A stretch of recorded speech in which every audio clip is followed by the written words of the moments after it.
Welcome to the spectacular series of daily doses that began on my birthday. I don't know when you're seeing them. We were talking about all things acceptance, the new book, which is in pre-order form. Please go ahead and order that. The link is below. Share it with others. We really want you to see it, feel it, respond to it, and let us know Gift it what to you think. others. Yeah, gift it, please. And I hope it is a gift. I really do. Um, you brought up the idea of the nonprofit and its origin. And to reset that was in the spring semester of my final year, so about 6 months away from graduation. It was right, I think, when, we were talking about it before I knew. I know this. I didn't know if I was going to graduate. The very dark period, very dark, was December to February. There's about 2 months of, and then it got a little lighter February to April. And it wasn't till late April that I finally got clearance that I'm actually going to stay in the program, right? I mean, from late December to April, there was very tenuous, you may have to either go to another school and start all over again, or just give up on this thing. And It really was the 11th hour because initially, that spring that you're talking about, you were going to graduate in May. oh yeah, And well, that was then another thing. you've Yeah, been chopped up. it'll all be clear in the book. Within that time frame, though, I think it was around February, and maybe this was somewhat protective, was to say, I think you and I had these conversations was, well, in this program or not, we can make the nonprofit. It's going to suck more if I don't have a PhD next to my name. Yeah. But the truth is the truth. It'll be harder, but I still think we can do it. And so we went forward and that nonprofit turned quickly. I mean, shout out to Mark Del Guercio and my tax attorneys who made that happen, and Darby Schlosser, my dear friend who Right. recommended them, because we got approved in about 2 months. I mean, I think we were both like, whoa, we've got a nonprofit. Now what? Yeah, yeah. Well, I mean, I have experience in the nonprofit world from Parkinson's Place, and shout out to all my friends at Parkinson's Place, Las Vegas. And there were a lot of lessons learned within that. That still, the mission was quite different than what we were doing, so there was going to be a lot to learn. And also taking a salaried position within a nonprofit was very different than what we did with Parkinson's Place. It's like, no, this is going to be the baby. This is what we're going to need to survive. So there's a lot of things to answer. And the cool thing was you had a template already from your clinical trials. Yeah. You knew what you wanted to do. That's right.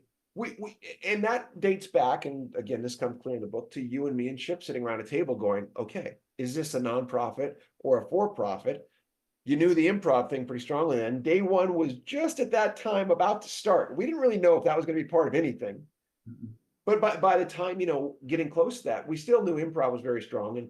And actually, I mean, again, day one, we just, as much as we liked it, it wasn't until really a year later when we really pushed it into full fruition that we said, okay, this is going to be the baby.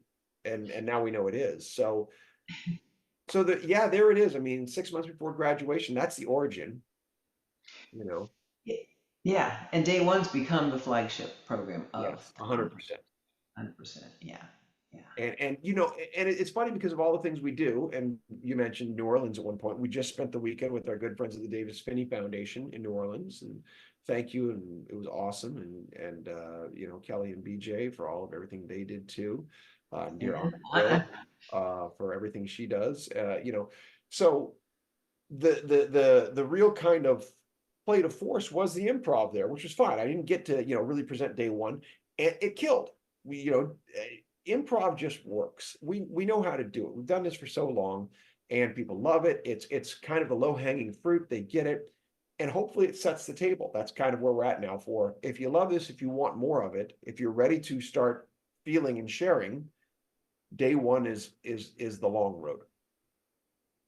it's it's the application of many of the lessons that we learn in the games. We don't feel like we're learning lessons, Right. Yeah. and yet we are.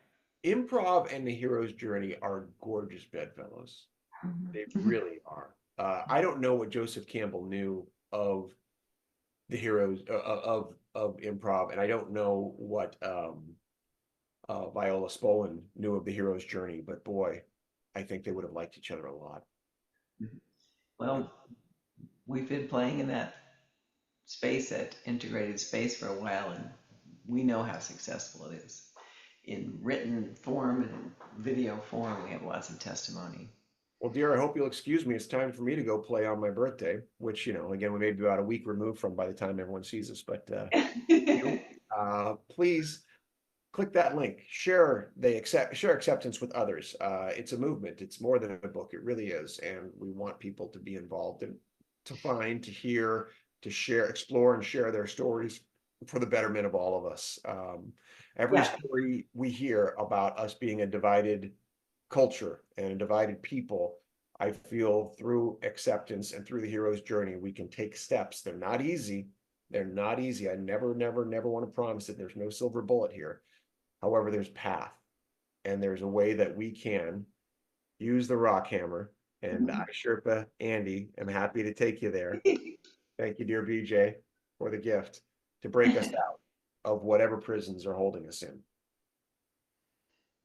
Thank you. See you on the next dose.